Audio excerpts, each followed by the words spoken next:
Have you ever woken up to find your entire world turned upside down? That's exactly what happened to me on that fateful Monday morning. Little did I know, it would be the start of a nightmare I couldn't escape. I opened my eyes, groggy from a restless night's sleep. The alarm clock blared its annoying tune, and I reluctantly dragged myself out of bed. As I shuffled to the bathroom, something felt off, but I couldn't quite put my finger on it. The air seemed thicker somehow, and the colors in my bedroom appeared slightly muted, as if I was looking at everything through a faint fog. I splashed some cold water on my face and looked up at the mirror. My reflection stared back at me, a middle-aged man with thinning brown hair, tired blue eyes, and a few days' worth of stubble. Nothing out of the ordinary, I thought, but as I continued to stare, I could have sworn my reflection blinked a millisecond after I did. I shook my head, dismissing it as a trick of the light. I shrugged off the weird feeling and got ready for work, choosing my usual boring suit and tie. As I made my way downstairs, the feeling of wrongness intensified. The house seemed quieter than usual, the creaks of the old floorboards muffled. I poured myself a cup of coffee, but it tasted bland and lifeless. It wasn't until I stepped outside that my world truly turned upside down. My neighbor, Mrs. Johnson, was watering her plants, but when she turned to wave at me, I froze in shock. It wasn't Mrs. Johnson at all. It was me, an exact copy of myself, wearing a floral dress and holding a watering can. I blinked hard, convinced I was still dreaming, but when I opened my eyes, the scene remained unchanged. The person who looked just like me smiled and called out, "Good morning, John. Beautiful day, isn't it?" My heart raced as I stumbled back inside, slamming the door shut. This couldn't be happening. It had to be a dream, right? I pinched myself hard, but the pain told me I was very much awake. I slid down against the door, my mind reeling, trying to make sense of what I'd just seen.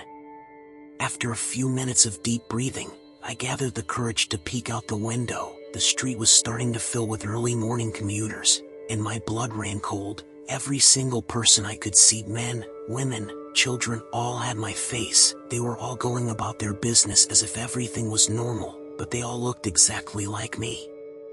With trembling hands, I picked up my phone to call my best friend, Mike. Maybe he could talk some sense into me, but when he answered, I nearly dropped the phone. It was my voice on the other end. "Hey John, what's up?" the familiar yet wrong voice said.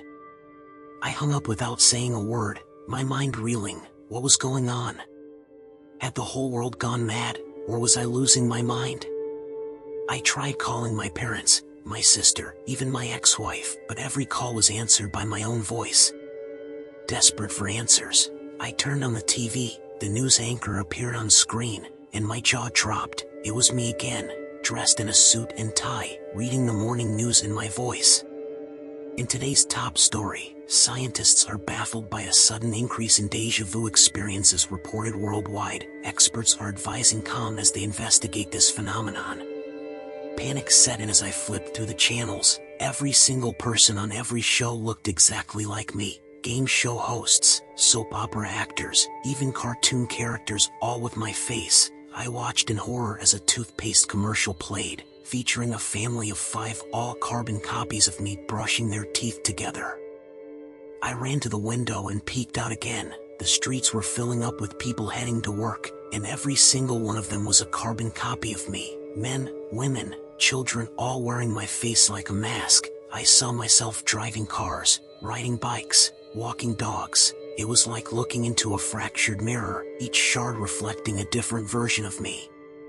My breathing quickened as claustrophobia set in. I was surrounded by myself, trapped in a world where everyone looked like me. The walls seemed to close in, and I struggled to catch my breath. I stumbled to the kitchen, splashing water on my face, trying to wake myself up from this nightmare. As I stood there, gripping the edge of the sink, a new thought struck me. What if I wasn't the real John? What if I was just another copy, suddenly aware that I wasn't unique? The idea made my head spin, and I had to sit down at the kitchen table, my legs too weak to support me. I had to get out of here, to find someone, anyone who wasn't me, but how could I do that without being seen? The thought of facing a world full of my doppelgangers filled me with dread. I needed a disguise, something to hide my face, which was now the most common face in the world. I ran upstairs and rummaged through my closet, finding an old Halloween costume, a ghoulish mask, and a long, hooded cloak. It wasn't much, but it would have to do. As I put on the disguise, my hands shaking, I tried to come up with a plan. Where could I go? Who could I turn to for help in a world where everyone was me? Just as I finished putting on the costume, a knock at the door made me jump. "John? Are you okay in there?" It was my own voice, coming from the other side. I held my breath, not daring to make a sound. The knocking continued, growing more insistent. "John, we know you're in there. Let us in. We want to help you." Us? We? How many of them were out there? I backed away from the door, looking for an escape route. The window seemed like my only option, but I lived on the 3rd floor. It would be a dangerous jump. The sound of a key turning in the lock made my decision for me. I ran to the window and threw it open, heart pounding as I looked at the ground below. Just as the door burst open, I took a deep breath and leapt out.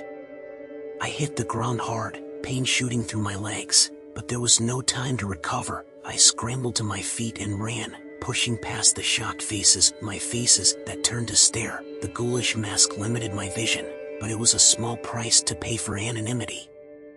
As I ran through the streets, the world became a blur of familiar features. My eyes, my nose, my mouth. Everywhere I looked, I saw myself. People all looking like me stopped and stared as I rushed past. A strange figure in a mask and cloak. Some called out, asking if I needed help, but their concern, spoken in my voice, only spurred me to run faster. I didn't know where I was going or what I would do when I got there. All I knew was that I had to escape this nightmare. But how do you escape when the whole world has become a twisted mirror? As I ran, questions raced through my mind. Was this some kind of massive prank?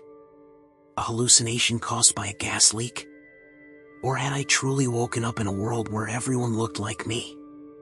And if so, why was I the only one who seemed to notice or care? I ducked into an alley, gasping for breath. I needed to think, to come up with a plan, but it was hard to focus with the constant sight of my own face everywhere I looked. I leaned against the wall, trying to slow my racing heart. As I stood there, catching my breath, I noticed something strange. The bricks of the wall seemed to shimmer slightly, as if they weren't quite solid. I reached out to touch them, and my hand passed right through, sending ripples across the surface like it was made of water. Startled, I stepped back, only to bump into someone behind me. I whirled around, coming face to face with myself. But this version of me was different. He seemed older, wiser, with a calm demeanor that I certainly didn't feel at the moment. "Hello, John," he said, his voice gentle. "I think it's time we had a talk." I stumbled backward, my back hitting the shimmering wall. "Who are you? What's happening to me?" The other me smiled sadly. "I'm you, John, or rather, I'm what you might become, and what's happening, well, that's a bit more complicated." As he spoke, the alley around us began to fade away, replaced by a vast, white space. Other versions of myself appeared, some older, some younger, some dressed in ways I'd never imagined myself dressing. "You see, John," my older self explained, "reality isn't quite what you think it is. What you've experienced today is a glitch in the system, a momentary lifting of the veil." Another me, this one dressed in a lab coat, stepped forward. "We are all part of a grand experiment, a single consciousness split into billions of individual experiences. You are the first to become aware of it in this iteration." My mind reeled as I tried to comprehend their words. But why? Who's behind this? A third version of me, this one looking like a wise old man, smiled gently. "We are, John, in a future so distant it's beyond comprehension. Humanity evolved into a single, collective mind, but we lost something crucial along the way, the beauty of individual experience. So we created this." The first one gestured at the white space around us, which suddenly filled with screens showing countless versions of me living out various lives, an elaborate simulation where we could live out countless lives, experiencing the full range of human emotion and experience. My legs felt weak. I sank to my knees, overwhelmed by the implications. Then none of this is real? My life, my memories, my feelings?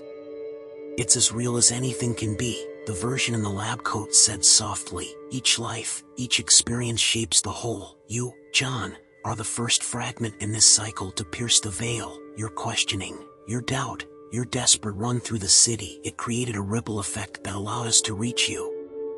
The older me knelt beside me, placing a comforting hand on my shoulder. You have a choice now, John. You can return to your life, blissfully unaware, and we'll repair the glitch. You'll wake up tomorrow thinking this was all a strange dream, or, I asked, my voice barely a whisper. Or you can join us, the wise old version said. Become part of the guiding consciousness, help shape the experiences of every living being in the simulation. It's a great responsibility, but also an incredible opportunity. I looked up at my other selves, my mind spinning with possibilities. Everything I'd ever known was a construct, yet it was more real and meaningful than I could have imagined. My entire life flashed before my eyes, the joys, the sorrows, the triumphs, and the failures. Were they all just data in some cosmic computer? What about the people I love? I asked. My family, my friends, are they real? The lab coat me nodded. They're as real as you are, different aspects of the same consciousness, but with their own unique experiences and perspectives. Your love for them, and theirs for you, that's real too. It's one of the most beautiful things about this experiment, the ability to form genuine connections. I stood up slowly, looking at each version of myself. If I choose to join you, what happens to my life? To the me that everyone in that world knows? Your life will continue, the older me explained. A version of you will wake up tomorrow, remembering this as nothing more than a vivid dream. He'll go about his day, living his life. But you, the you that's standing here now, aware of the true nature of reality, will be with us. And if I choose to go back? The wise old me smiled. Then you'll wake up in your bed, convinced you had a bizarre dream. The glitch will be repaired, and life will go on as it always has. But deep down, there might always be a part of you that remembers, that questions the nature of your reality. I closed my eyes, considering my options. On one hand, the idea of returning to my normal life was tempting, to forget all this and live in blissful ignorance. But on the other hand, the opportunity to understand the true nature of existence, to help shape the experiences of countless beings, it was overwhelming, terrifying, and exhilarating all at once. As I opened my mouth to answer, the white space around us began to fade. The last thing I heard was my own voice, multiplied infinitely, whispering, "Choose wisely, John, the fate of all consciousness rests in your hands." I blinked, and found myself back in my bed, gasping for air. My alarm clock read 7 a.m., time to start another ordinary day. Sweat beaded on my forehead as the details of my dream began to slip away. As I rose, a strange sensation washed over me. For a split second, I felt connected to every living being on the planet. Then it was gone, leaving me to wonder, was it all just a dream? Or had I glimpsed the true nature of reality? And if so, what choice had I made in those final moments? I went about my day, everything seemingly back to normal, but I couldn't shake the feeling that something had fundamentally changed. Every person I passed on the street seemed familiar somehow, as if I knew them intimately. In quiet moments, I could swear I heard whispers at the edge of my consciousness, countless voices all speaking as one. As I lay in bed that night, staring at the ceiling, I couldn't help but question everything. Was this my real life, or just another level of the simulation? Had I chosen to come back, or was this new awareness part of choosing to join the higher consciousness? I closed my eyes, ready to drift off to sleep, and just before consciousness faded, I heard it again, an echo of countless voices, all my own, whispering, "Remember, John, remember, and choose wisely, for in every moment, in every decision, you shape the fate of all consciousness." And with that, I fell into a deep sleep, uncertain of what reality would greet me when I next opened my eyes. Don't forget to like, comment, and subscribe for more spine-tingling tales.